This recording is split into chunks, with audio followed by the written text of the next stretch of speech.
And we are live. Welcome back to the Premier Corner. Welcome, everyone. And of course, we're going to talk Premier League as ever. And for that, we've got Nrup, Leontes, and Paul. Pok. I think you misspelled your name there. Pok. Oh, was that me? That's all right. I think it makes the show even better. And there's lots to talk about because what an interesting round. But before we get to that, obviously here's Leontes' website. Sorry, YouTube channel. Yeah. How are you doing, man? Great. Busy, a bit busy, but not more than any other secondary school teacher. I thought you would say than any other pundit, any other football pundit. I did put on the hat. Yeah, exactly. You look very stylish in that. Of course, as always, Paul also looks stylish, especially with that wall behind him. Yeah, I just changed my background then to a brick wall, which is. Is there some sort of symbolism in that? Or I know, is it the red brick? It's the Liverpool defense. The Liverpool 9-man defense. Yeah, possibly. I like a brick wall. I do like it. All right. I don't know. On my YouTube channel, I have a brick wall on my YouTube channel, but it's been knocked down now. That wall. We have a new extension in the house, so I haven't made a video for a while. Sometimes I'm on Instagram. Well, the Instagram is shown down below, so I'm actually pointing at Leontes like that, but because I can't go any lower, as you guys can see, so it has to be one of you two. Thanks. I can't do it. Neither can Nrub. So, right. And as always, second time in a row, our doctor, our future doctor Nrub. Cheers, man. Everything all right with you? Yeah, perfect. Just going well. Let's go. How long until you become the real doctor? Oh, it's gonna be a good long 5-6 years. Cause oh wow, okay. Yeah, because it's gonna be like working under someone and then lots of paperwork and legalizations and specializations and blah blah blah. Yeah, a lot of hoops to jump through. And how long have you been becoming a doctor? 5 years. 5 years so far. Yeah.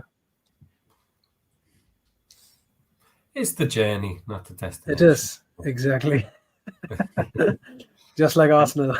I mean, it's a journey for a lot of clubs in a different way. I actually admire some of the guests today. I'm not going to name.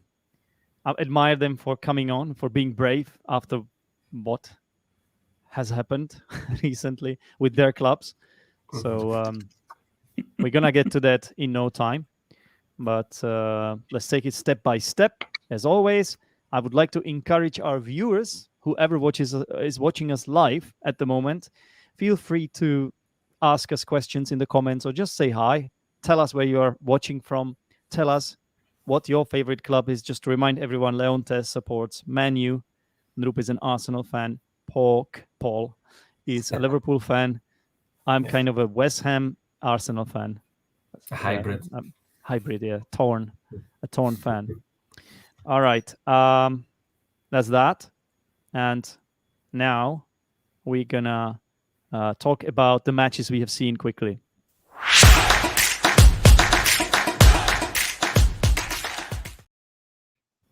All right. Paul, would you like to go first? I watched Villa, Brighton, and Spurs, Liverpool. And that's it. I've seen highlights of some games, not all of the games, actually. Nice. Yeah. Very nice. Nope. Yeah, I watched Arsenal's game versus Bournemouth, and I did watch the highlights of Aston Villa versus Brighton and Tottenham versus Liverpool. Nice. Leontes? I watched United, and I watched the highlights of Luton versus Everton, Spurs against Liverpool, and there was one more. Oh, Man City, of course. Yeah, Man City as versus Wolves. Yeah, Wolves, yeah. Mm-hmm. So usually it's me who watches the most matches, but this time I only saw one match. And I think the reason I'm wearing this is because, I had to choose. Yeah, because both Arsenal and West Ham were playing at the same time, so I betrayed Arsenal for West Ham. Wow. I watched You're now more of a West Ham fan, aren't you? I don't think I am. I hope, Zaniak, I hope you won't have this situation when Arsenal play UCL tomorrow.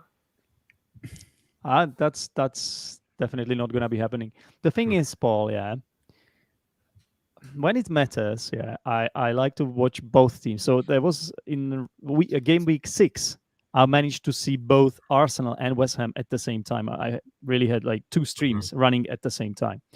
But for some reason, I wasn't that interested in the Bournemouth Arsenal. It just didn't. You might say it could be the same with West Ham against Sheffield United. But for some reason, I don't know why, but I was more hyped up for that game. I can't really explain it. But yeah. I would never watch another match, even if it was the Champions League final and Liverpool were playing a friendly. I would watch Liverpool playing a friendly. Well, you're yes. a loyal fan. I'm a traitor, basically. Yeah. All right. So let's take a look at the big. So I only watched this one game. That's all. And I've seen highlights as well. I've seen highlights of most of the important matches. Let's say. Right. So let's take a look at the biggest surprise.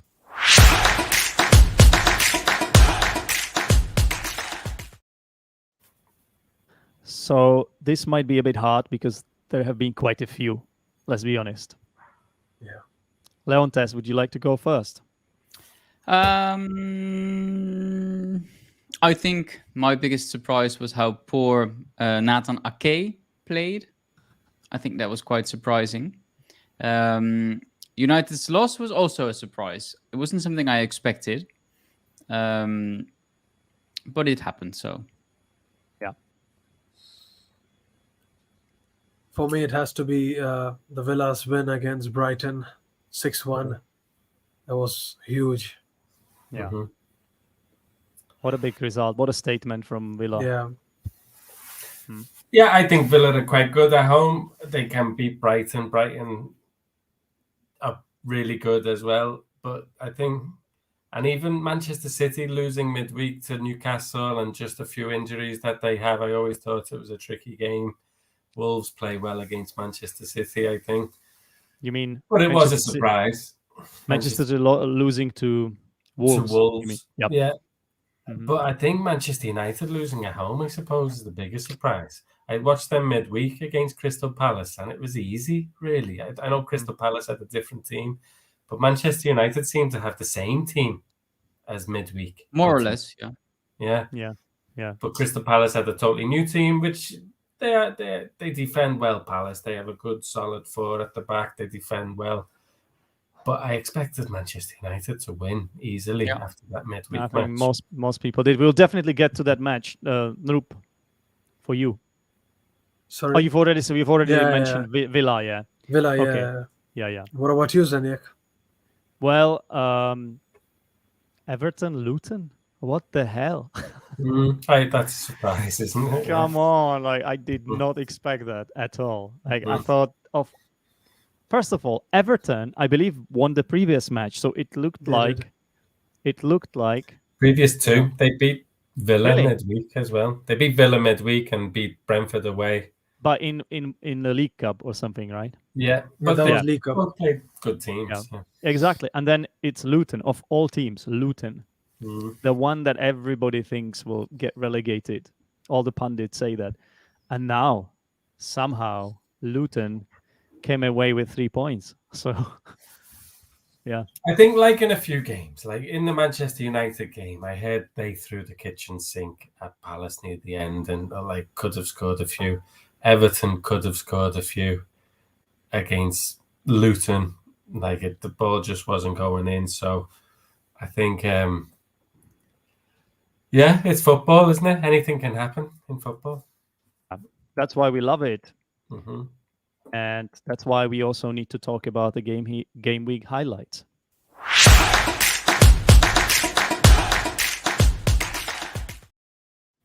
We're gonna keep it very simple. We're gonna be focusing mainly on the 3 games of the teams that you guys support, which is Manchester United against Palace at home, Spurs versus Liverpool, and last but not the least, Bournemouth against Arsenal.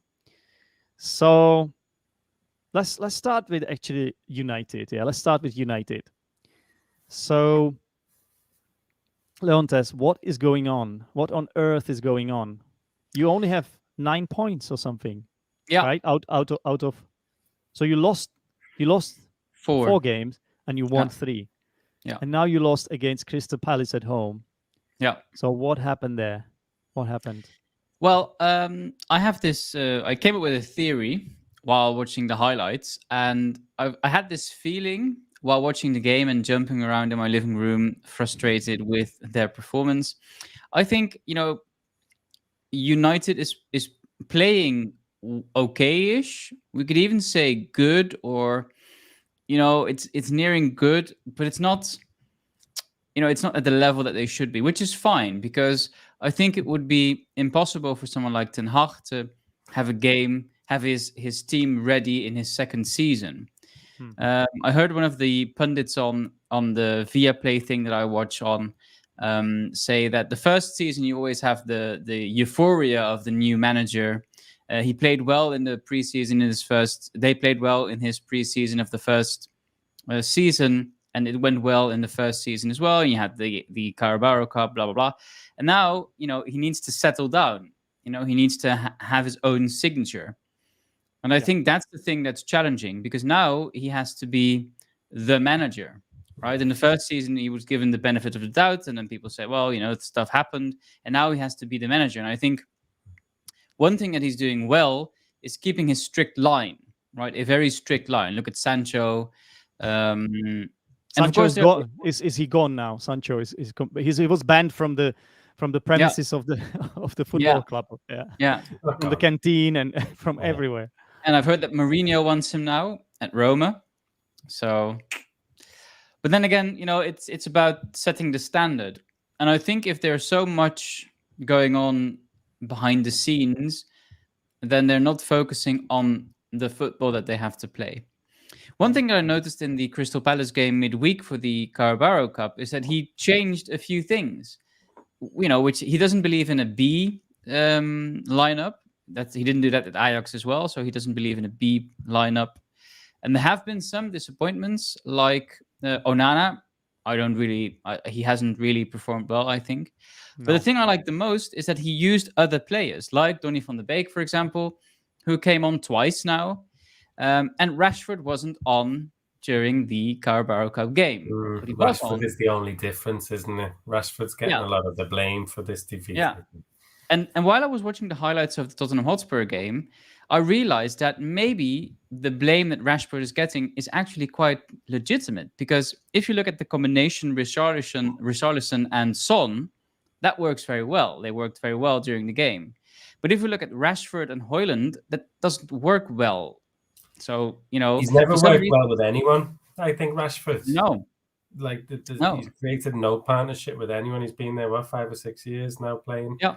About 5 years. And every number 9 that's played alongside him they haven't clicked in any way. No. I don't know if that's fair to blame Rashford, but maybe this season it is, because I've noticed that instead of playing the ball to his number 9 or number 11, he wants to try it on his own. And I think that that's a trend that I've been seeing throughout lots of the Manchester United games, that Rashford really wants to be the person scoring, which makes sense. That's what he loves to do. Mm-hmm. But I don't know whether the team benefits, or the frontline benefits from his behavior, from this attitude that he wants to be the one who scores. I mean, look at Martial, who even scored during the Carabao Cup game. Someone who has been criticized a lot, who's been out of the pitch a lot, and then he scored. Do you think, Noop, that part of the issue is that there are so many egos? Because we always hear this mentioned, like now by Leontes, that he wants to have a bigger role, this player. Rashford, of course, Rashford is an excellent player, right? But there was the Ronaldo situation now. Sancho, Maguire obviously isn't happy about his position at all. Then maybe the keeper situation wasn't easy to solve. Do you think part of the issue is that basically there have been too many egos in United or at United, and that's why they are where they are right now, and they got this coach Ten Hag who is dealing with it. I actually thought he has been quite successful so far, but now the results are not coming. So what do you think? Is that a possibility in Roop that? I think so. I agree with your statement. I think there has been too many egos, and Ten Hag, he has made sure that some of them, they have been, I don't know, let's say, filtered off. For example, Pogba, Ronaldo, etc., etc. And the squad, okay, I think it's all about a process, and I've seen that under Arteta, and all you can do right now is just trust it and just wait for the results. It's going to be a long-term project. I know the statement, trust the process. Trust the process. But that's the reality. Yeah. And United needs a long-term project. Like if you follow the Chelsea or Madrid trend of having those short-term success, it doesn't help for the long term. Yeah. So yeah, I think Ten Hag is the perfect guy for United, and we'll see how it goes on. Just you have to be a strong. Not everyone may be as patient as you, Noop. Paul, do you think United fans will be patient with Ten Hag? They've changed manager quite a few times, haven't they, recently? And I think he's bought himself some time after last season. He's and he says all the right things, and I think he comes across as a good manager. I think, I was a bit fearful of United this season, to be honest, but I do think it is the culture and the egos of the forwards. Like Rashford, on paper, Sancho, Anthony, Fernandes, I suppose. Like the attacking players are all good players, but I don't think they work hard enough. Like I wouldn't have Rashford, Sancho, Anthony in the Liverpool team. I don't think Arteta would have them in the Arsenal team. But you would as well, I think. You would sign them, but they wouldn't play like they would for Arsenal or Manchester City or Liverpool at Manchester United. They walk around a little bit too much. They're not good players. And even for enough. Me, and Ten Hag knows that as well. So he's tried to get Højlund in. He's tried to get different players in. Yeah. Because they're not doing enough, and he can see that. Yeah. But yet there is kind of egos in it. Like Højlund's trying. You can see he's trying, and he looks like a worker. He looks like a good target man. Yeah. But then you're looking around, you're closing someone down, and then other people are like not closing them players down. You're like, yeah, and there were a few times where you could actually see Rashford coming up and then just stop. Yeah.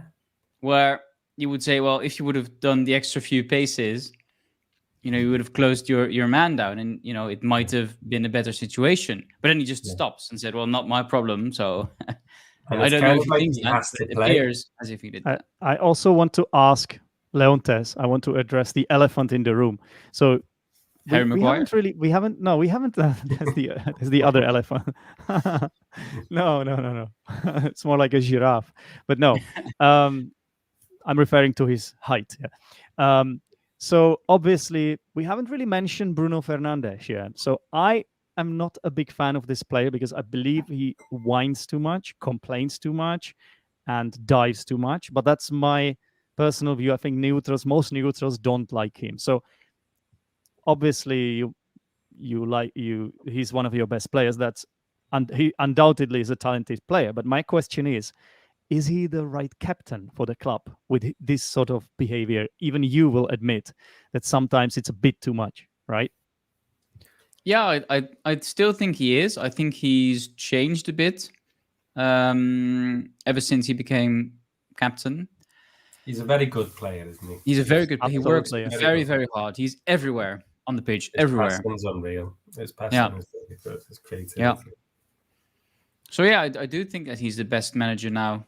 Best captain skipper. Now. Yeah. Mm-hmm. Yeah, it's a strange one, man. Like Mount played, didn't he? Did Mount play? Mount started. Yeah. Casemiro, Amrabat played left back, which is strange. They've got a few injuries. Like Liverpool wanted Mount.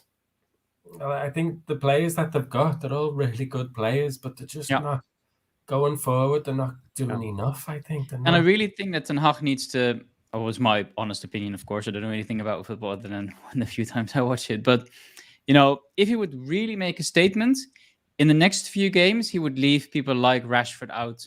You know, have a different construction in midfield, not leave Casemiro out. But, you know, midfield is quite okay, actually. So the midfield change around with his players, have Martial and Højlund start, you know, see what others can do and leave the big names out. Yeah. Police started last weekend. He started the last two, and Garnacho didn't start, did he? But no. And Hannibal started a few times, I think, as well. Hannibal, such a funny name. Hannibal. Pellistri as well. Yeah.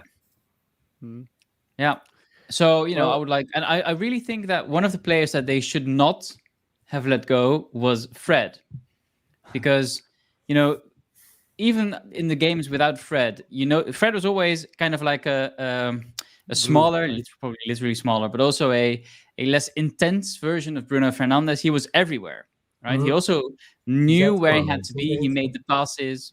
And so it's a weird choice that they let Fred go because he played very, very well. So I really miss someone like Fred, especially with Fred McTominay, where you could have a more defensive midfielder and a more attacking midfielder. McTominay isn't playing though, even though he is amazing in the Scottish national team. So Nrup, why do you think McTominay isn't playing so much? I have no idea about him. I thought you were an expert at Scottish football. No, not at all. But I'm rather more worried about Van de Beek, because I really think he should be starting for Man United, especially in this new season. He has lots of potential. He has got lots of promises. He can cover all the places in the midfield, and I just don't know why. Just why. Yeah, he's another one. Everybody wanted him. Everybody was interested in Van de Beek, and then Van de Beek. Okay. All right, guys. Let's move on to... So, I mean, is there anything to discuss, really? You lost 1-0. I know your manager wasn't happy about it. It's just move on and hope to win the next one, I guess. Yeah. I'm going to United. I'm going to Manchester at the end of October. So really? And this morning I just did a Google search. I found out that they were playing Champions League FC Copenhagen then while I'm there. So I thought, how much are those tickets? So I got 2 tickets for me and my girlfriend. So we're going to see FC Copenhagen. Amazing. So that's Monday. I'll be back. Do you want to do some kind of YouTube live or something from the ground? Sure, yeah, I'll see what I can do. we have to do it. That sounds amazing. Post-match discussion. Yeah. And I'll do the classic. No, that would be actually great if we could do that. Yeah, let's talk later. All right, let's move on to Arsenal then. I think the most interesting game will be the Liverpool one because so much happened there. So let's get Arsenal out of the way. 4-0, a convincing victory. Kyle Havertz scored. What else is there to wish for? 60 million down the drain. Kai Havertz scores again. Is that the That's chant? the chant. That's the chant. That the opposition players sing. Not again, though, is it? I think it was the fans. The opposition fans, though. Yeah. Well, whatever it was, what a game. It was really nice, very comfortable. Really happy to see some of our players. I was a bit annoyed when Arteta, a few days before the game, he said Saka has had a knock. I don't know, Saliba has had some sort of weird stuff happening with him. There was also some issue with one more player. So we really had this injury crisis moment, and then he just starts with 3 important players. Yeah. So this guy, he's a number 1 fraudster. I know. I took Saka out of my fantasy team. Yeah, I was like, these managers, they really want to play with FPL. I think Pep Guardiola should do that with Haaland. But 4-0, really good win. I really think we were not trying that hard to score the goal because it was Bournemouth who were gifting us goals. All the 3 or 4 of those goals were like gifts. 2 of them being penalties. 1 of them was being deflected off someone's box. It was an easy win, yeah. But I'm really happy with Havertz. He finally scored a goal. He deserved it. All the players, they played really well overall. We should say it was a penalty, and it looked like he was given the ball. He's not one of the penalty takers for sure. It looked like he was given the ball out of pity just to score a goal, right? Which is a bit weird, but Just to Anyway, get him off when the he mark. did score, he did take it well, and He he did. looked confident on the penalty spot. And the players, when he scored, they really seemed genuinely happy for him, No, which yeah, showed the team spirit, didn't it, Noob? yeah, it did. It was really emotional. Even I was really happy, really glad because I really wanted Havertz to score this game. After all, everyone were getting freebies, and I'm really happy for him. But another point I would like to mention is Emil Smith Rowe. After the game, he was crying. So Why? What happened there? Yeah, so he was subbed in after a long time because he was really knocking the door. Like, he wanted to play the game, every game, because I saw his performances and everyone talks about him. Even I used to talk about him, like, why isn't Arteta making him play? Like, we have lost Martinelli. Odegaard needs to be protected because, he plays the center attacking midfielder. Yep. So I really wanted Emil Smith Rowe to play, and finally gets to play. He had two amazing chances, missed it. And yeah, I think he was crying because he couldn't score it, but those were open chances. And I think he is there. He's knocking the door. He's going to take up some spaces for sure. Arsenal have a good squad, don't they? Was Aaron Ramsdale happy for cheering for Raya because he had got a clean sheet? Yeah, I think so. I mean, I don't think there's any noise happening from inside the club. The dressing room looks stronger than ever, I think. It's just really good, strong friendship vibes. And I think this team is ready for further competitions. Yeah. All right. Well, it seems very positive. Paul, would you want another all or nothing series about Arsenal this season? I never saw the last one. I haven't seen any of them. I watched Brendan Rodgers one when he was Liverpool. When was that? 6 years ago, 5 years, 7 years ago, and that was enough for me. Yeah, but they're supposed to be good. Yeah, I would like. I've heard they are good. The Wrexham one is supposed to be good. Manchester City. I saw the Arsenal one when they were playing "You'll Never Walk Alone" at the training ground to prepare for the Liverpool match. Yeah. You saw it as a clip on YouTube or something. Yeah. Okay. Yeah. So Leontes, any players from the Arsenal team that you would like to see at United? If you had to pick three players, who would you go for? I don't have sufficient knowledge of them to really make a good statement, actually. So I don't know. Maybe Saka? Martinelli and Saka are brilliant. Saka for sure. I mean, United, your right side, they don't look that great comparatively. I think Saka would be a nice upgrade. Declan Rice, you need some midfield as well, I think. I know Casemiro's doing well, but Declan Rice is a step above him, I think. Mm-hmm. But Arsenal look good, and as you say, they have that camaraderie. They look together. They're all on this process, and Arteta's quite motivational like that with his cryptic messages at the end of last season. Was it 10-2? They had a picture of a clock, 10 down, 2 to go, or something. And he does this quite motivational. Not to forget, Arsenal are the only team in the top 5 European leagues who are unbeaten. So really, yeah, we are the only team. To Tottenham as well. But they got knocked out. Tottenham got knocked out of the cup. I thought you just mean the Premier League. Inter Milan, okay. In the Premier League. No, I mean on all the competitions. Yeah, but in the Premier League, only 2 teams are unbeaten: Arsenal and in the Tottenham. Premier League, yes. But I'm talking about all the competitions that the team plays for. Fair enough. So it's a big achievement. But anyway. So what do you think will happen tomorrow? Tomorrow we're gonna face Lens, and I think they are a tricky team. It's gonna be an away game. I think Lens it's gonna good. be. Lens are tricky. Is that the French team, Racing Lens? Yeah. Okay. Yeah. So they can cause an upset, but we have got a great away record, so let's look forward to that. I'm sure Emil Smith Rowe might be hungry for some good goals. It's a tight, small ground. The fans get up for it. I think Lens are a good team, but Arsenal are too strong. They're solid. I think the defensive unit is really good. With Rice added in there now, Saliba is brilliant, I think. The fullbacks are solid. Yeah, they don't give much away. We have got Thomas Partey back into full-time training, so he's a new addition. Yeah. So stronger times. All right then. So I'll make sure I watch the game then.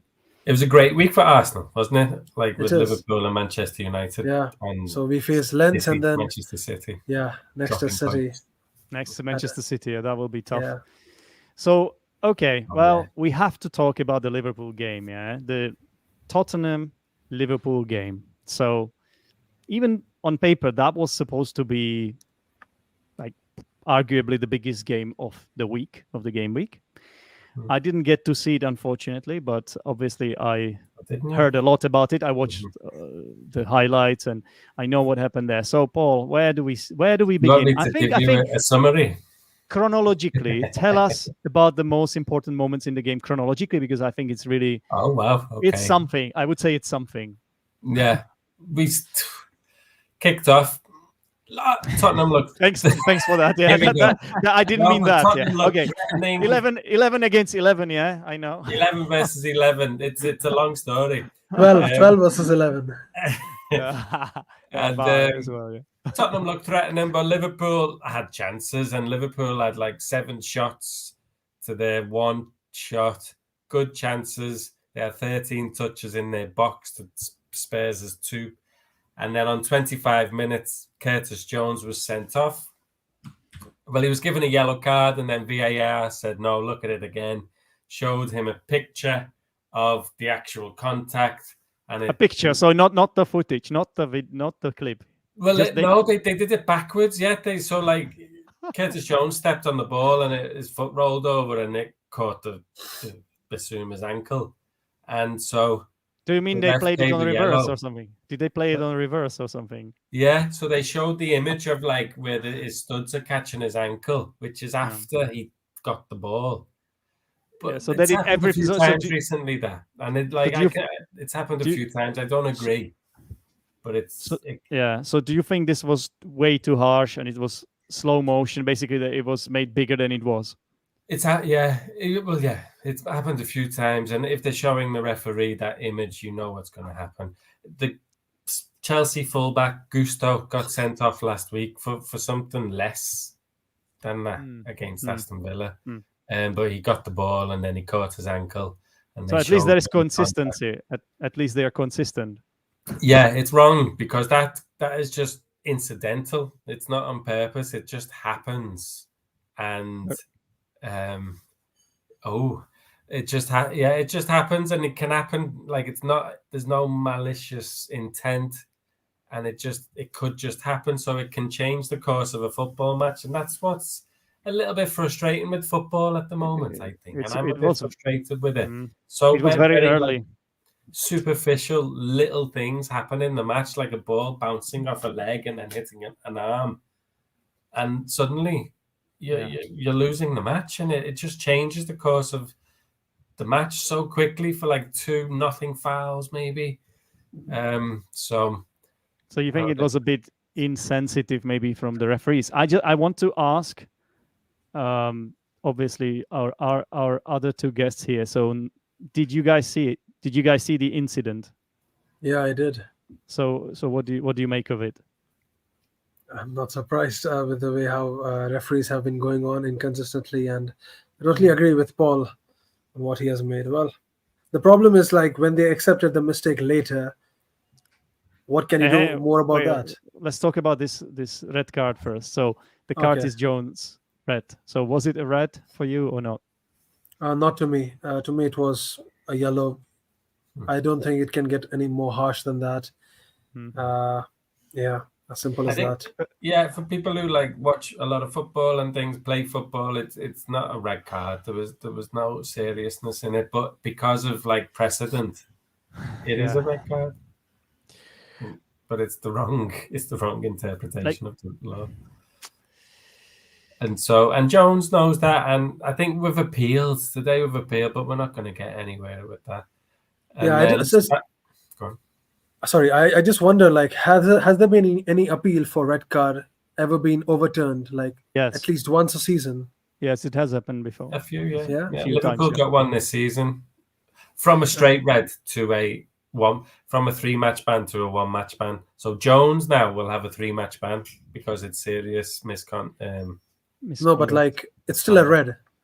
3-match ban or 1-match ban, it's still a red. Yeah, Yeah, so but I was wondering- not a red. there was a case I remember once. Tomáš Souček, a West Ham player, 3 years ago. It was during the COVID time. He elbowed someone, and he got sent off for that. And it was absolutely unintentional. He was just jumping up, and he wasn't looking at the player. And he had never got a red card, by the way, ever in his career. So he's not that type of player. And then that one was rescinded. So yeah, I think it's these types of things what annoy me. And if someone catches their elbow or something, it's a yellow. It's what the yellow card is for. I think that's yellows, okay. Like you didn't mean it, but your studs caught him or whatever. It was like, yeah, okay, it's a yellow, not a straight red. The problem for me is like if he hadn't touched the ball first, for me, I'm sorry, Paul, but for me it would be red. But because he touched the ball first, that really was a bit harsh, even for me. Otherwise, it looked quite ugly. Imagine he hadn't touched the ball, then would you accept that this was a red offense if he hadn't touched the ball? I accept it's a red offense now because of the precedent, but I just think the rule's wrong. So anyway, 10 men on 25 minutes, so it's a long way to go. So that's like, well, people play about 100 minutes now, so there's 75 minutes left. Away to Spurs. Then Maddison plays a lovely pass inside Gomez, a really nice pass. 1-0. Spurs, things get bad from bad to worse. 1-0 down. That's when that's when Son scored, right? Son scored, yeah. Yeah. It was a nice pass by Maddison. And then Liverpool was still getting chances. No, then Liverpool broke and Diaz scored. And everybody's seen this now, haven't they? I don't need to say, but Diaz scored and it was onside. And then in real time, I thought that was onside. But the flag went up and the commentary went, oh, flag's gone up, no goal. And you think, okay, let's check this. This looks like it's onside. They show the image on Sky and you think it's onside. It's clear. Like the trailing leg of Van de Ven, is it? Or Romero, one of them. And then suddenly, check complete, let's play on. You're like, that was a goal, you know. Yeah. So they didn't even draw the lines, which was really you never saw surprising. any lines. Oh, ridiculous. Yeah. But it's human error, right? So nothing we can do about it.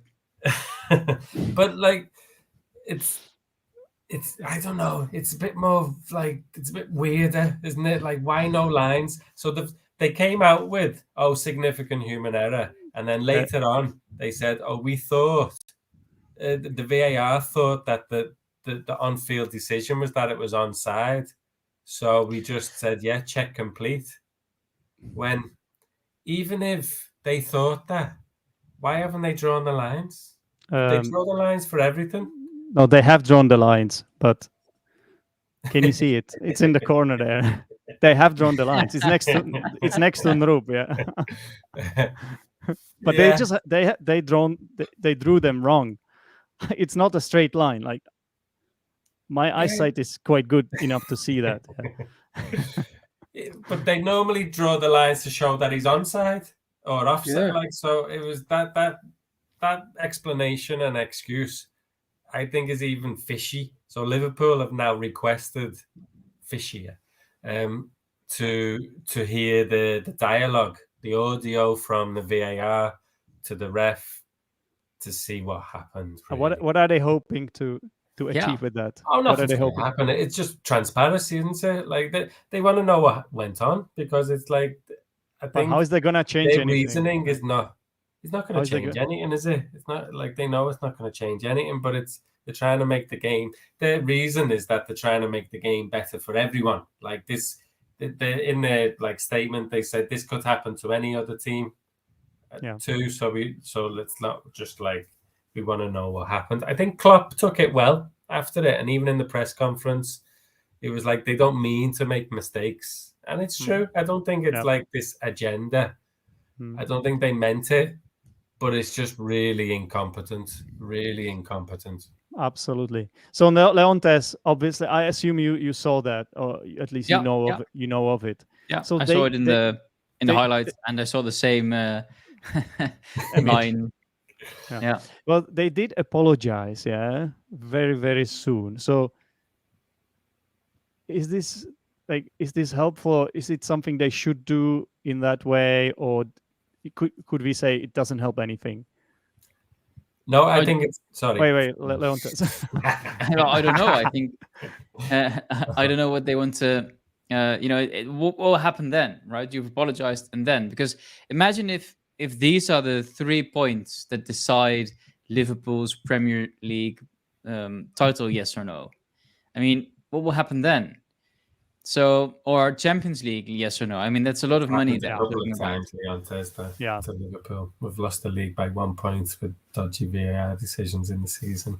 Oh, yeah. So then, if you apologized, it would have been better if they said, well, we're going to investigate first and then apologize, because now they've apologized. So they've made a mistake, and now we all want to know what they're going to do with that mistake.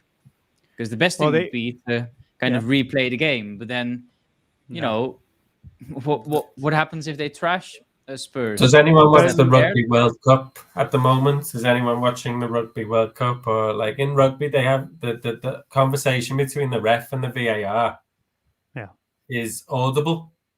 Like the ref's got a mic. Okay, so I think this happened. What do you think? And they have this real like grown-up conversation, and it's like, okay, the reason that everybody's heard it, and I think that's what Liverpool are pushing for. We want kind of like, how was that decision made? So that was wrong, and then they realized it was wrong. Did they realize it was wrong? That there's no real like just saying sorry. No, we want like to know what happened. Really, we want to know how this happened. And they said that they could not stop the game once the game restarted, because that opens a big can of worms. Then people like taking the game back and things. But for something like offside, if it was a penalty and stuff, like I don't think so. But if it's offside and it's so clear, it's geometry. It's geometry. Like with nowadays technology, like this is inexcusable. This error is just unacceptable, inexcusable, because when it comes to fouls, challenges, handballs, there is always a lot of room for different interpretations. Let's be honest. The rules are a bit vague, and they sometimes contradict each other. But when it comes to offside, and I would say also goal line decisions and stuff like that, that should be the most straightforward thing to do, right? And it should be like, oh no, hang on a minute, the ball went in. You know, if there was a goal line technology problem and the game restarted, because that's what happened, Spurs. It was really fast. It was really fast. Spurs took the free kick. Oh, offside, yeah, took the free kick. Oh, we can't do anything now because they've kicked off. You're like, no. No. Like, yeah, if the ball went in, would you just carry on? Like, even though they kicked up? No, you take it back. So it's really incompetent. It's a mess. So Nurup, would you fire anyone over this, or how would you deal with it? How would people in India deal with it? I have no idea. Well, there'll definitely be questions raised. I mean, we are a lot of people, so there'll definitely be pressure. But then I don't know. What about cricket? What about cricket? How would, if you are a big cricket fan and a cricket player? So how would they deal with it in cricket then? The thing is in cricket we have everything recorded. So we have, instead of referees, we call them umpires. So the umpires, we can hear the conversation of how the umpire talks, how the decision is made, everything in detail. So there's no questions raised. And in cricket, what maybe another thing could be used in football, they have a chance to review. Like the captain has 3 challenges or something, don't they? You can use a challenge like in tennis. It's like, no, I want to challenge that. Which is... Because, the captain's role has been pretty vague. So I'm like, why not give the captain some power? And I think this is a good idea. So is it possible that they don't want to do this yet, or they haven't implemented the live sort of footage of the conversation because they are afraid there would be a lot of fruity language or something like that? I don't know. Like, wow, fuck. Yeah, exactly. No, I just think it will highlight their incompetence and their like. You don't want They're protecting themselves. Yeah. So we were 1-0 down. That must have been like a few minutes after the sending off, and then we scored a legitimate goal that was not allowed. But we were still in the game with 10 men. We still were playing well.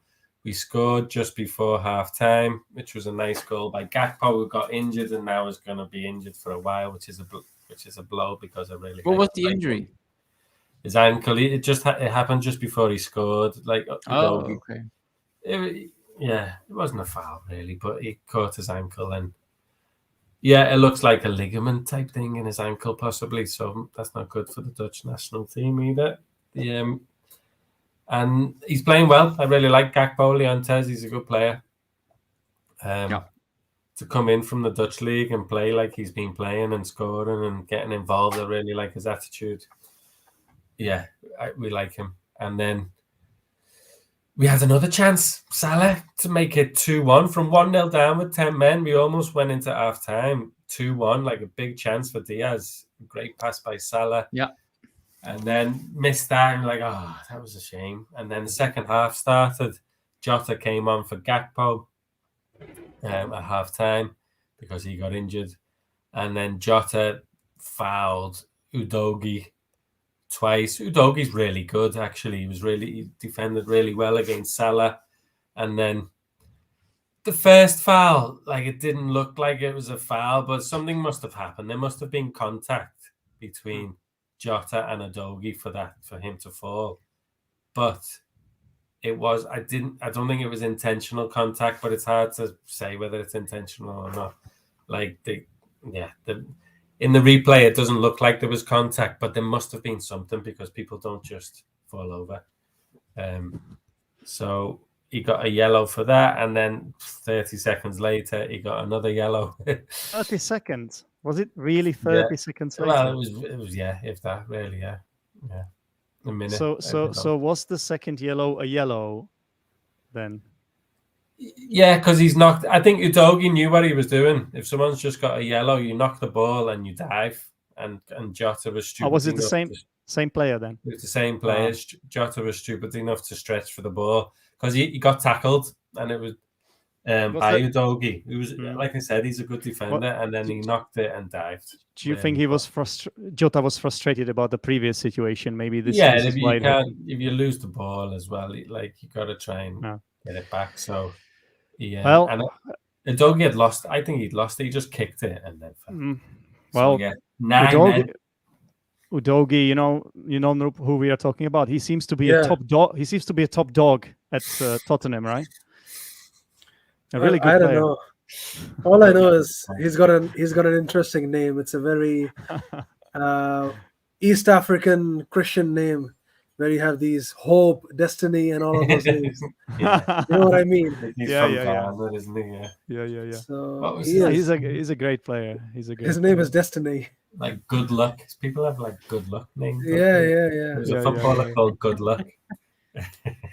Almost reminds me of my students here in Vietnam. Some of them are called Lucky, Sunny, Rainy, and stuff like that. Cloudy. Wow. They have English names, yeah. So most of them have their Vietnamese names, but the foreign teachers struggle with pronunciation, and so it's it, Paul, because you used to live in Thailand, right?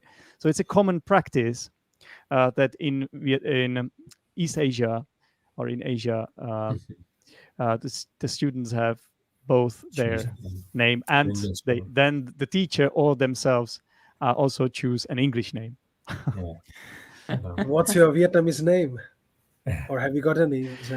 So technically I don't, but since some Vietnamese people struggle with pronouncing my name, Zdenek, some of them say it like snack, which apparently is a Vietnamese name, snack, and it also sounds funny in English, snack. So some of them call me snack, but usually that's a big word. Usually they are very respectful. They just say teacher, Mr. Teacher or something like that. Yeah, Mr. Zdenek. All right. So so you were 2 men down. 2 men down. Down to 9 men. like most of the second half to go. Yeah, 37 70th minute or something. Yeah, I started watching. Okay, hang on, keep going. Tell us about. Oh yeah, and so so Spurs didn't have a chance. This is what they didn't have any chances really. Like Alisson made 2 good saves from the edge of the box.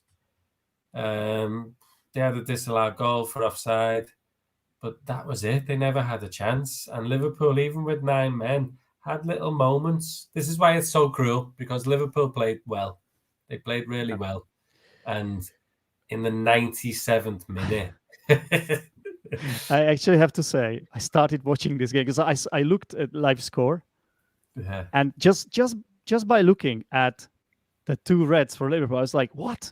It's 1-1. What is going on there? So I was so curious. I didn't intend to watch this match. I didn't have time.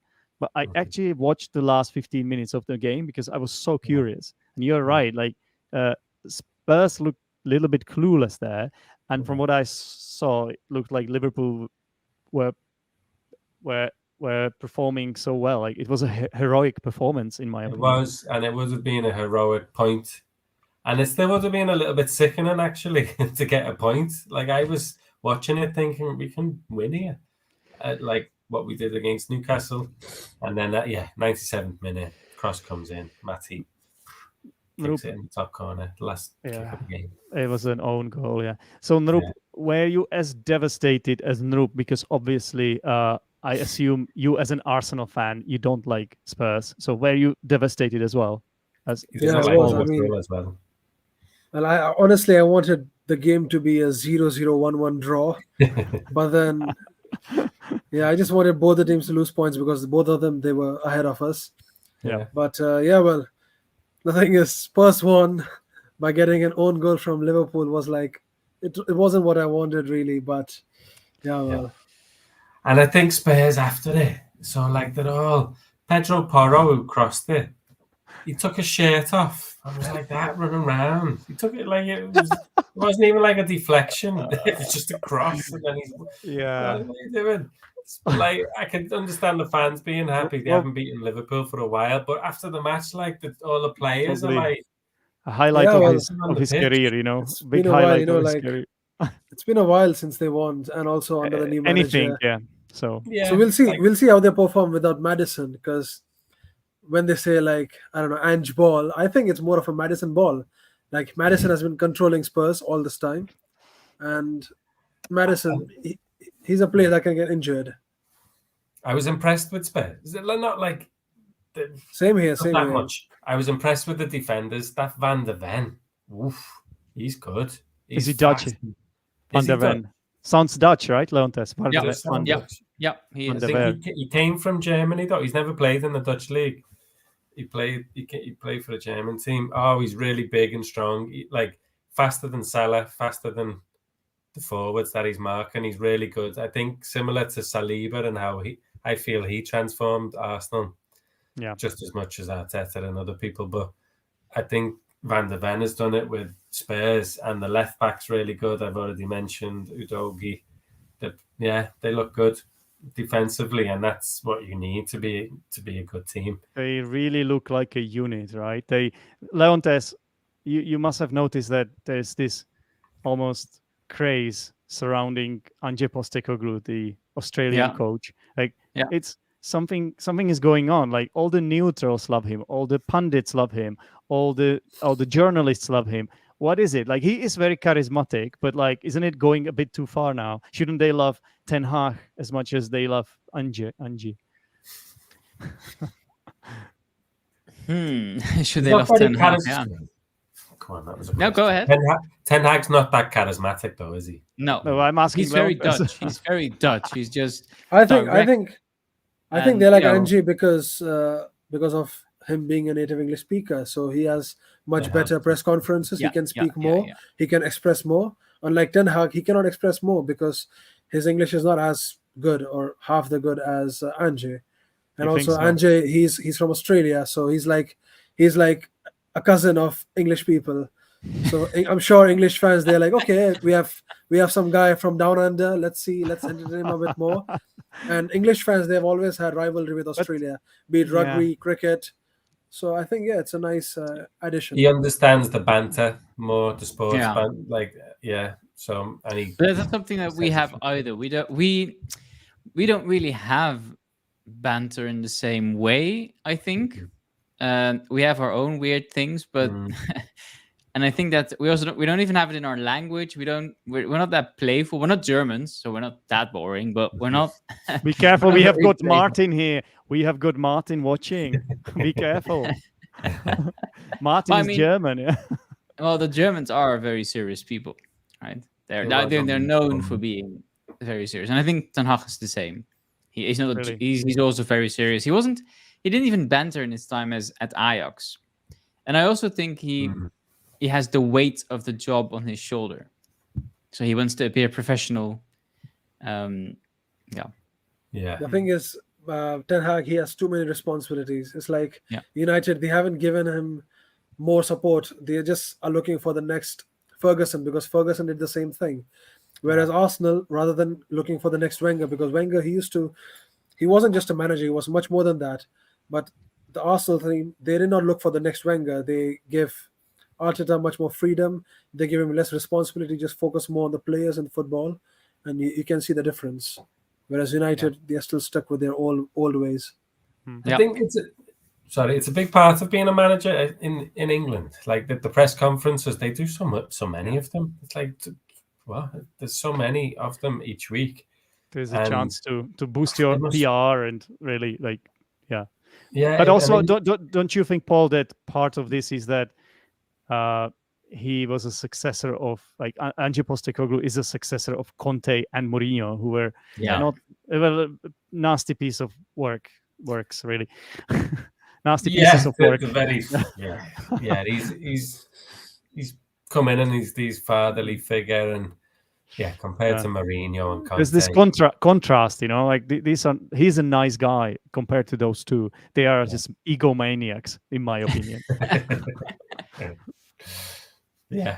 All right, guys. I don't know, but Noop just mentioned Ten Hag's English, and I was listening to some of his press conferences, and comparing it with Louis van Gaal, for example. I think he does a better job than Louis van Gaal. Although Louis van Gaal was hilarious.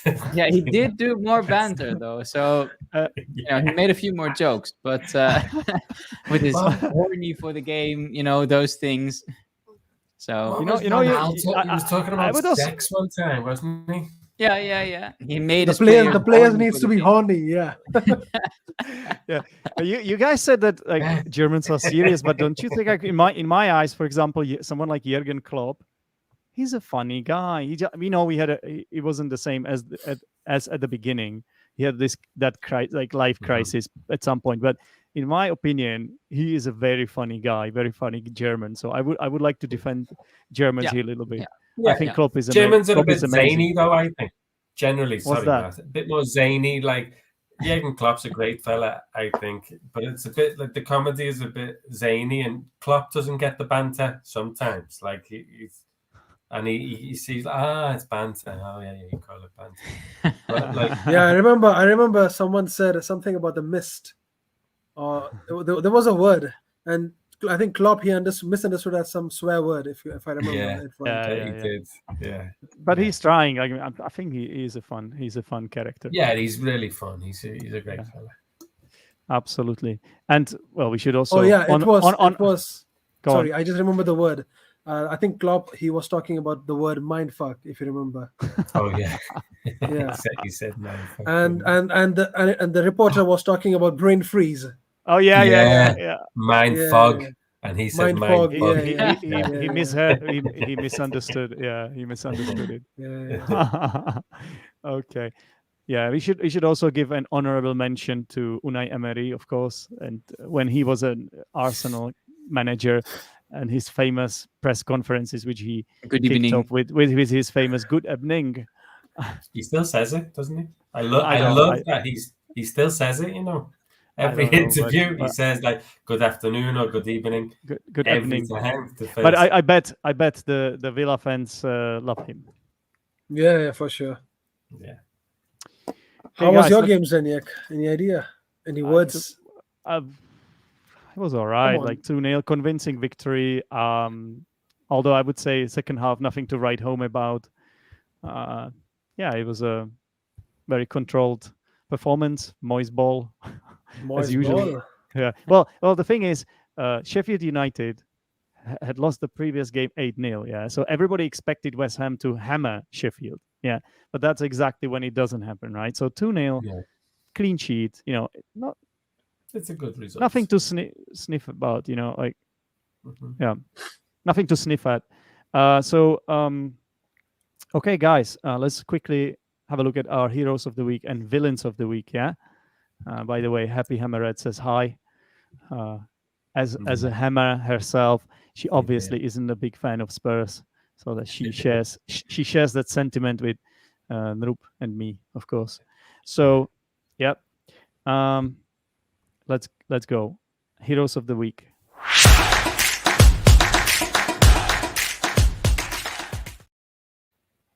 Who would like to go first? I think the Wolves forward is here forward. Wang. I think he did. The Korean guy. That was in my head. Wang. Yeah. Wang. We heard Pep called him the Korean guy. That sounded very, very disrespectful, No. and it backfired because that Yeah. was the guy that scored the winner, right? Yeah. Yeah. He played Wang. well. Yeah. And the Wolves admin posted on social media. He did, yeah, he did. Like the Korean guy. It's an amazing comeback, right? Come I on. need to check that one. It doesn't get for any sure. better than this, right? Yeah. Yeah. So Juan for you, Thank yeah? you, Chan. Leontes. Yeah. That's your hero of the week, okay? Yeah. Nope. For me, it has to be Ollie Watkins. I think he was phenomenal. In your fantasy team, yeah? Because You benched him. You benched him. Did you, Narup? No way. Mate, I played Estupinian and he gave me -2 points on this guy because he had a bad run of form. way. Ollie Watkins. So I wasn't trusting him. And yeah, He got Brighton. 2 assists, 3 goals. Yeah. He got 23 Bonus points. Mate, 23 points. Mate, I even triple captain Haaland. You did? Oh my god. Oh, 'cause I just thought it's Wolves. Just Haaland has put been it- hungry. Let's just go. I know. So, yeah. Ollie Watkins. Kudos. You're still doing better than all of us, though. I Like know. that's amazing. That's incredible. Even after such blunders, we're gonna get back to fantasy later. So for you, the hero of the week is Watkins, even though you benched him. Okay, good then. Paul, who's your hero of the week? I'm thinking, I thought of the Korean guy.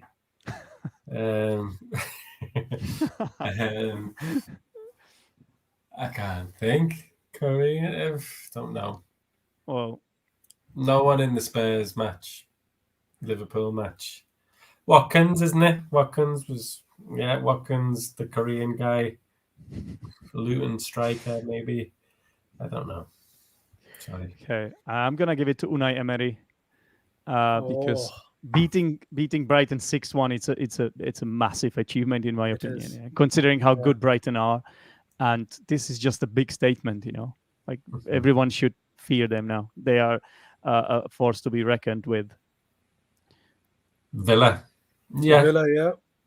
I like Watkins. I've had him in my fancy team all season. I think he's a good striker.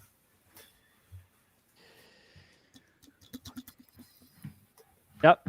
Okay, then. So let's do the villains of the week. I think that's going to be straightforward.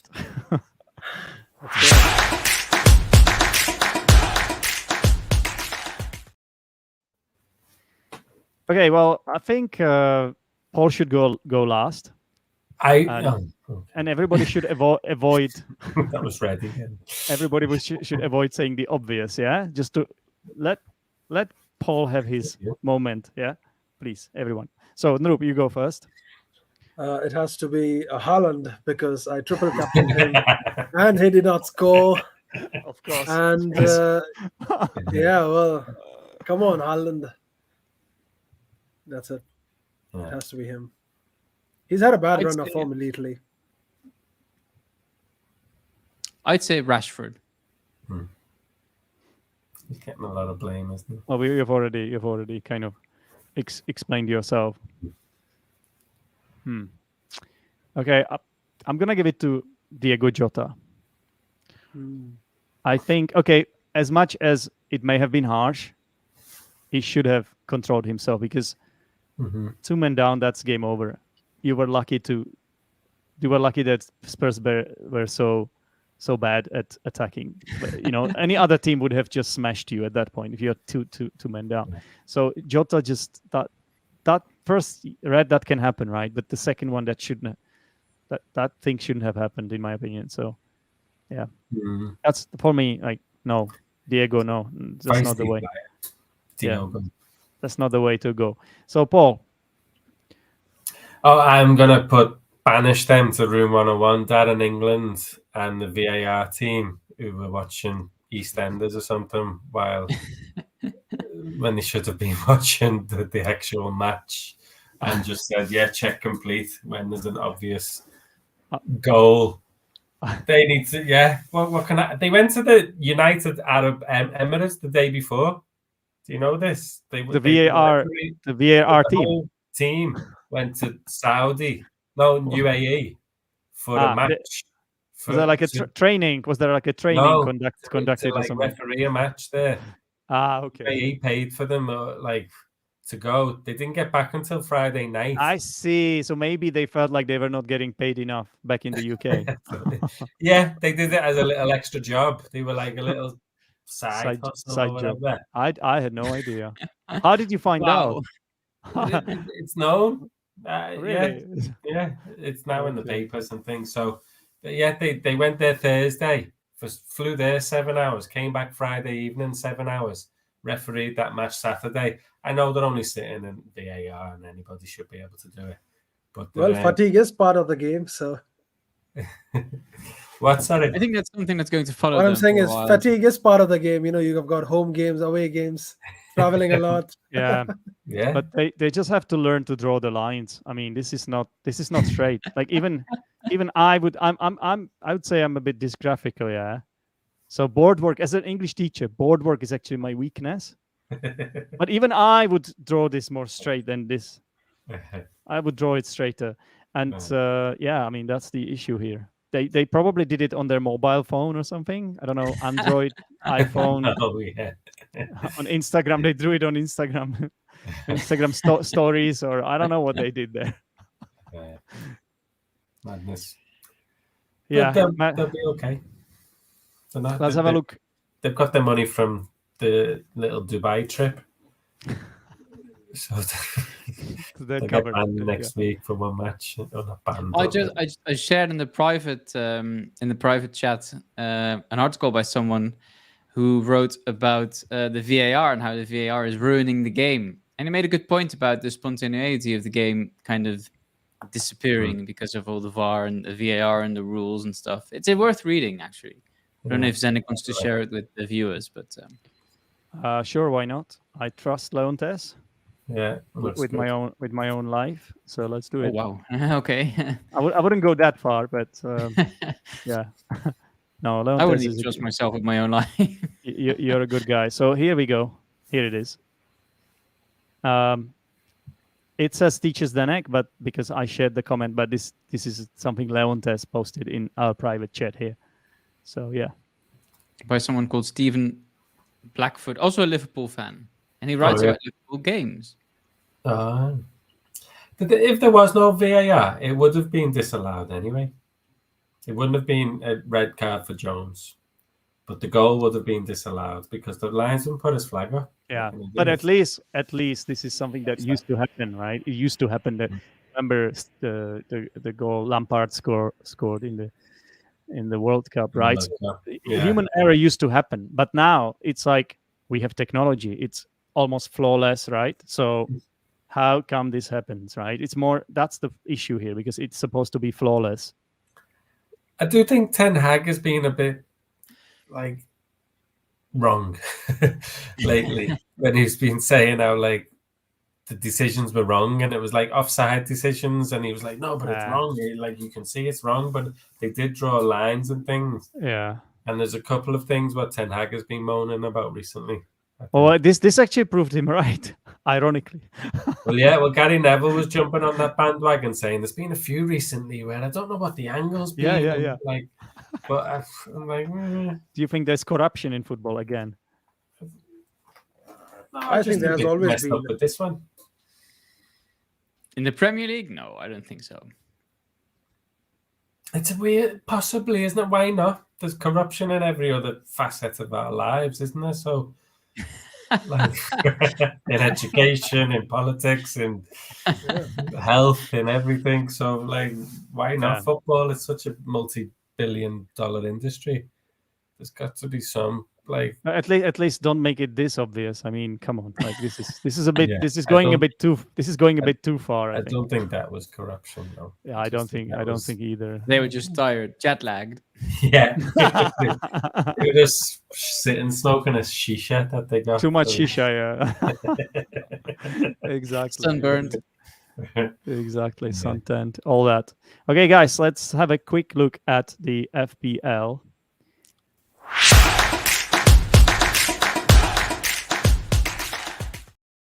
Noorup's reaction then. I was really ashamed. Terrible. These are my points. Oh, you've had a good week as well, Zenek, yeah? Yeah, I just want to say the first thing I need to say is that both Paul and I decided to wildcard this week. So you guys, this is one of the chips you have. It's like a superpower that you can use twice per season, and you have to use it by the 20th round, the first one. And so I did use it in the game week 7 because my last 2 or 3 games have been absolutely awful. So I felt like I had no choice, and it went quite well. I know, Paul, you did even better than me, but you can see that I did okay. I did okay. I think it's very consistent. I have several players basically who got a decent amount of points, decent number of points, and then there's Trippier who stands out, of course. And then I correctly benched a Stupinian as well. That's important. No, I didn't do the Noop ball. And Paul. Let's look at Noop. Oh, go on, me. No, first you. So 70 points. That's amazing. That's really good. Yeah. You still have Morris in that midweek game like I do, because Morris has a double game week. But obviously, the reason why you got so many points is because you played Ollie Watkins. Unlike the guy who still sits in the 3rd place, You're still doing really well, though. 61 points, Narup. That's what, and you didn't have Watkins. I'm gonna just do little zoom in here, just so that we all can see it clearly. Just to rub it in a little bit. Ollie Watkins on bench. His points don't count. Oh my God, that must have really hurt. Can I look at the rest of the team? Yeah, sure. Here we go. Oh, you had a Kanji as well. White? Yeah. Wow. White did well. He scored. Then. He scored. Yeah. And he had a clean sheet, so that helped me. And Bowen, he always scores now and then. Yeah, because Bowen is on fire. And so is Saka. Yeah. I was wondering if you would say that. Before the game, they were showing like Saka had 75% chance of playing, and then he does this. So Arteta, damn it. Yeah, he still has that flag. Look, he still is yellow. He has been yellow for the past 4 weeks. Yeah. That triple captain was a bad one, though. Yeah, that didn't. Well, it's just I was looking at the statistics between Wolves and City, and City always scores against Wolves like a lot. Where does it say that he triple captain? It does. Oh no, triple captain played. Yeah, well, it is what it is. Yeah. Which one do you regret more? By the way, I wonder. Do you regret more triple captaining Haaland or not playing Watkins? Not playing Watkins for sure. Yeah. So I actually captained James Ward-Prowse, and that was good. I mean, it wasn't exactly good, but at least he got a clean sheet and a bonus point. So How did he get a bonus point? That's so strange. I think he touched the ball a lot of times because he didn't exactly assist or score. Yeah. So yeah, but that's okay because almost everybody captained Haaland, right? So I was all right with that. Well, But, midfielders in yeah. FPL, they are a joke. Like, I just don't understand. Like, you can have a midfield full of wingers and call it a midfield. Yeah, there's some kind of cheats in there, isn't there? Like Son, Like, just Yeah. Salah. Yeah, Salah. It's more like an attacker, And then right? and you can't put Salah in attack, or no, you can put Saka. I just don't understand. And Trent Alexander-Arnold is another cheat. Yeah. Okay. Well, we also have. So this is. I mean, I'm happy with this green arrow here, 8th place. That's all right. I'm there and thereabouts. Paul in the 4th place. Only There's 5 points behind Leontes. Noop. Yeah. So Noop, you have someone to watch out for. And then there's Tom Leontes. It's Smith. really close. Every league that I'm in, it's the closest fantasy football that I've like. There's a lot of players doing well. There's lots of teams that are really good, and after what 7 weeks, it's not usually this close. This guy though, Fanda Tuhacek. Who is he? He looks like he's the new Mohamed from last. We had Mohamed last season. He was like 100 points above everyone. So kick him out. Let's. I can't. I'm not gonna do that. Not him. I mean Mohamed. Oh yeah, I didn't kick him out. I didn't. I just created a new league because I was afraid he would join. No, that was not. I wanted only people that watch that really watch. You didn't know who he was, did you? The YouTube, yeah. So yeah, I didn't know who he was, but I always mention it on my podcast and on the YouTube channel. Like whoever wants to join the league can. So he probably just joined. Yeah. Somehow and then never watched the show anymore. Maybe we're not good enough for him, yeah, or something. I don't know. But we have to have a look at Leontes, yeah. So no, we can skip me. What is going on? Why are you sitting in the final spot, Leontes? Well, I have to be honest. I haven't opened the fantasy league in 2 weeks or so. But so that sometimes is for the best, to be honest with you. But I did notice I had Martinez still in, so I took him out just now, and Bernardo Silva as well. That's okay. He got replaced by Arnold. Yeah. So when this round finishes, which will be after the game, after the second Luton game, you will automatically get Martinez replaced by Alexander-Arnold. So you will actually, in the end, collect 38 points. Okay. And Sterling. There's Sterling also didn't play. So you will also get 1 point for Semedo.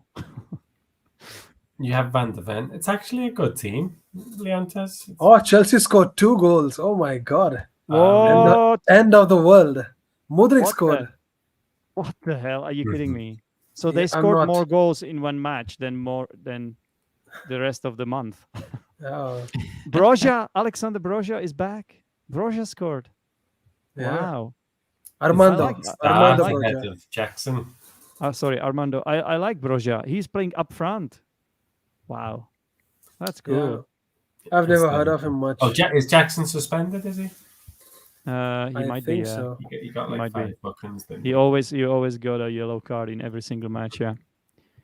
So how long until Pochettino gets sacked? We see it through the winter? Well, if they start winning, right, like now, maybe you get another, a few more matches because they might start winning now, right? If they beat Fulham. Yeah, but then they have like one more game and then 2 weeks of international break where they lose more players again. One thing I will say is that I don't mind, as I'm not a Chelsea fan, so it's fine by me. Yeah. It's fine by me, guys. All right. Shall we leave it there then? Okay. Yeah, sounds like it. Good stuff. Thank you very much for joining, guys, telling us about your teams. Wonderful stuff. Wonderful stuff. Very insightful. And I'm just going to move on to the language corner just to explain a few phrases that you guys said. Martin says hi. He says it was an interesting talk, even though we had a go at the German sense of humor, but Martin stayed. That shows a true character, doesn't it? Yeah, I think. Yeah. Good people. Absolutely. So thank you very much, guys, and yeah, I'll speak to you soon, hopefully. Good luck to your See you, team. lads. Yeah. See ya. See you, everyone. Bye-bye. Thank you. Take care. All right, guys, and it's just me. So as always, we're going to go through some vocabulary together. At the beginning, as always, I introduce my guests and I say a few words about them, and it's like a running joke that I talk to Nrup about. It's not really a joke. It's just what I do. I talk to Nrup about his medical studies, and I want to know how he has been doing. And someone asked him how long, I think Paul asked him how long it would take until he is a proper doctor. And Nrup, I believe, said 6 more years. And then I responded to that by saying a lot of hoops to jump through. So if you have to jump through hoops, you have to sort of go through complicated procedures in order to achieve your objective. I don't know, it could be some sort of bureaucracy, or just it's not a straightforward process, basically. So it's quite difficult for someone to become a doctor. I think you have to get, first of all, you have to get your degree. So you graduate, then you have to get your training, and you can't be a doctor straight away. Yeah, so it's not straightforward. A lot of hoops to jump through. Very nice idiom indeed. Let's move on.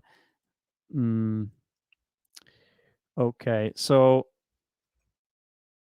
yeah, then we talked about the segment surprise of the week. Of course, we did that segment, and I introduced it by saying this might be a bit hard because there have been quite a few.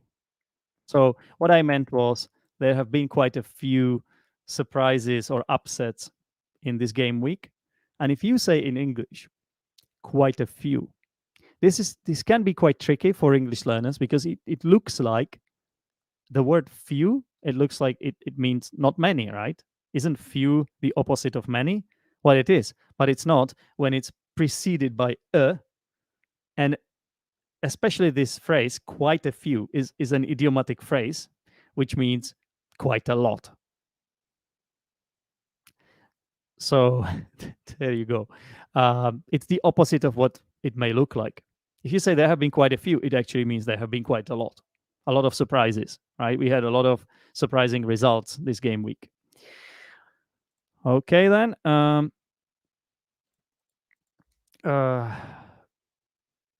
Then I believe this was Paul who said something along these lines.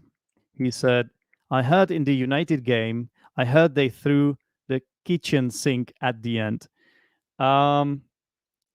So basically, if you throw the kitchen sink at it, or just throw the kitchen sink, it means you try everything. So usually you do this when you're in a losing position. Let's say you are losing a game, and then you say, everyone forward, everyone in the box, even the goalkeeper sometimes goes in the box, the last corner or something.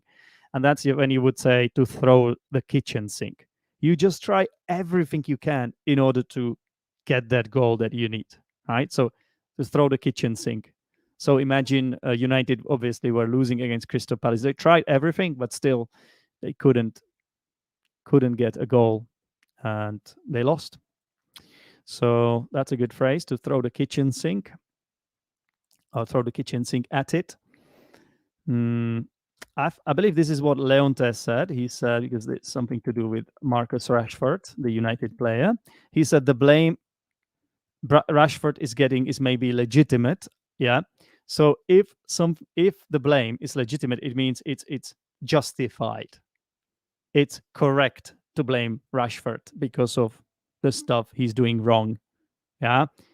Another similar word would be legit. I would say it's quite similar in meaning. So the blame he's getting is legitimate, is justified. People are right to criticize him. Yeah, legitimate, very nice word. Okay, and now we have got one coming from Noop, which was a good one. So there was this chant. I believe this is something that opposition teams sing when Kai Havertz plays against them, and they are aware that he is not doing as well as expected, that he's actually underperforming at the start of the season. So I think they want to take the piss, you know, they want to wind the Arsenal fans up. I hope I'm saying it right, but basically the song goes as follows. Kai Havertz scores again, 60 million down the drain. So 60 million, that's how much Arsenal paid for Havertz to Chelsea.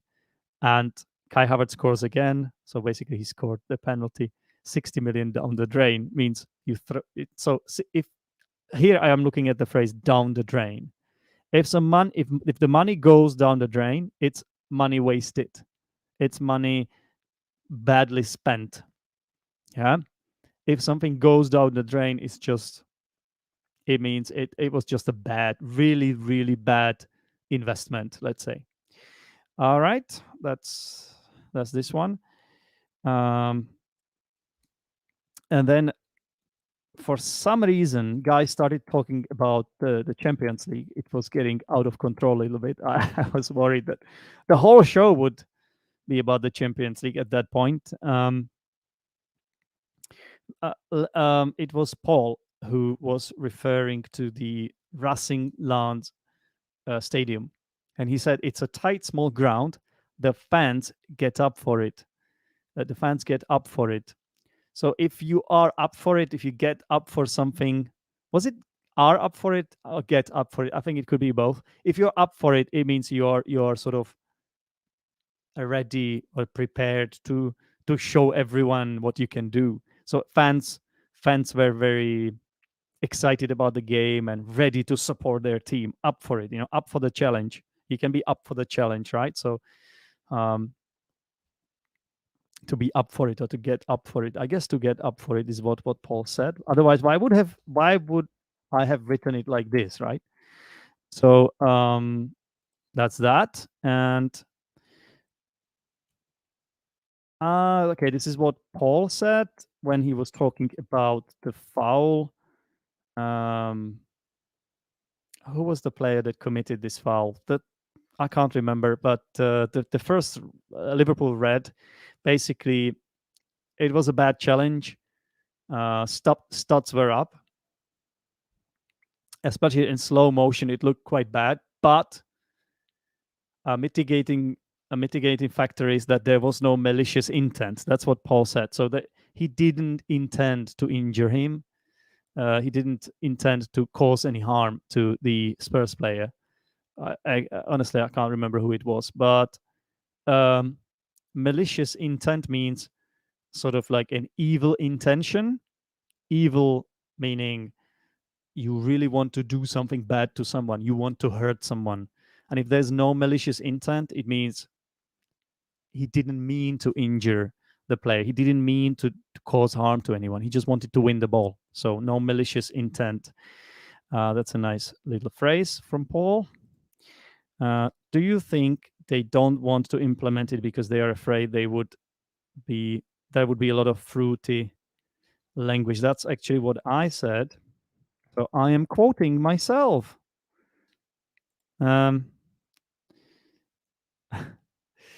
So yeah, we were talking about the VAR, and I was trying to make a little joke. I said that perhaps the reason they don't want to show or sort of play the footage of the referee and VAR officials talking to each other so that everybody would see what the hell is going on there. Everybody could hear it, and perhaps that would make the game more transparent and possibly fairer. But I made this as a joke that perhaps they just, there would be a lot of like swear words thrown thrown around by players and maybe perhaps even referees. And fruity language is the kind of language where you use a lot of swear words, or it's like you use the dirty words, curse words. Yeah, so I know sometimes when a player in an interview accidentally, or perhaps on purpose in some cases, uses a swear word like shit or fuck or something. I've heard it a few times, like Haaland is good at this. Then when there's a reporter like from Sky Sports or ITV or something like that, they always say apologies for the fruity language. That's quite a common phrase there. So I was even referring to it in the show. I was saying that it seems like there's some kind of law or there's some sort of regulation that they always have to do it. They always have to apologize for that. Actually, I may have not said it on the show. Sorry, I'm a bit tired. I may have actually said it to my student today.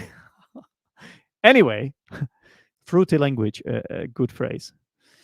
Okay, and then a few more, and we are done. Today is a bit longer, but that was to be expected because of the number of guests we had and also the interesting stuff that happened over the weekend. I don't think it was an intentional contact. So I like this adjective, intentional. I don't know what this was about, but I believe, again, Paul talking about one of the yellow cards, maybe by Jota. And Paul said, I don't think it was an intentional contact. So intentional means on purpose. So if you don't want to make a contact with a player or you don't want to foul, then obviously sometimes it's a foul anyway, because you just, even if you don't intend the contact, it still happens because it's football. Yeah, it's a contact sport, and sometimes it's not an intentional contact. Sometimes it is. Sometimes the player really wants to kick someone just to stop the stop the attack or something. Sometimes it's actually a good tactical foul. Yeah, so like Bonucci, was it Bonucci on Saka in the Euros final? Something like that, right? Okay, so moving on. This was a really interesting. I have to admit, I had to look this up. I didn't know this word. Paul said Germans are a bit zany. Yeah? So I looked it up in the Cambridge Dictionary, and zany is an adjective, which I think I have to remember now, because if I ever play Scrabble, that's going to get me a lot of points because there is Z and Y in it. So very nice little adjective. And zany means strange, surprising, or uncontrolled in a humorous way. That seems quite a like a strange word. Okay. In the American dictionary, it says surprisingly different and a little strange, and therefore amusing and interesting. So if something is zany, it is a bit strange, it's a little bit different, maybe a little bit surprising, but that's perhaps what makes it funny. Something like that. That's how I understand it anyway. But moving on, this is obviously an opinion. Take it with a pinch of salt, listeners and viewers. Okay. They are a force to be reckoned with. This is a phrase which I used when referring to Aston Villa. They just beat Brighton 6-1, and they look really dangerous, with Ollie Watkins getting 23 points in the Fantasy Premier League, of course. And I said they are a force to be reckoned with, which means they are very, very powerful, and we should not underestimate them at all. And we have to take them seriously. That's what it means. They cannot be ignored. So if someone is a force to be reckoned with, we should not ignore them. We should take them seriously, or we will pay for it. It will backfire if we don't, right? Aston Villa, maybe on paper, not the top 6 team, but under Unai Emery, they have been really, really good consistently. Last season, they were good, and now they started the season really well, and they are up there. So watch out for Aston Villa. That's for sure. Okay, And here's the last one. Obviously, we were talking about VAR. What else would we be talking about? I think we were discussing our villain of the week. And I believe it was Paul who said Gary Neville has been jumping on the bandwagon. So basically, this needs a bit of context.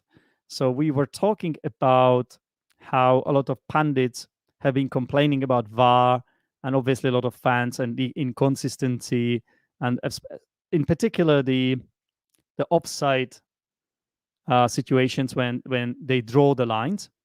And Gary Neville has been jumping on the bandwagon. This basically means Gary Neville has also been criticizing VAR.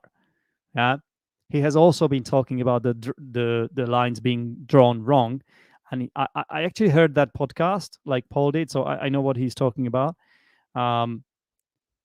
He said that he doesn't understand. There's a lot of confusion about the way they draw the lines, and they show the wrong camera angles as well, which is a bit weird, right? He says that why are they showing, why can't they show the right camera angle? So Gary Neville has been jumping on the bandwagon. So if you jump on the bandwagon, you basically do the same thing as everyone else is doing. You're sort of following a trend. Yeah, a trend. Often this is used in a negative way. If you jump on the bandwagon, you're sort of like everyone else. You're not very original. You're not trying to stand out. You just do what everyone else does. Yeah. So here you have it, ladies and gentlemen. And we managed to get to the end. I cannot believe this has been over 1 hour 36 minutes. It must be the longest Premier League corner ever. So I have to say thank you very much if you managed to stay till the end. And thank you. Feel free to give me a like for the show, and obviously, I hope to speak to you soon to talk about football again. Cheers, guys. Take care. Bye-bye.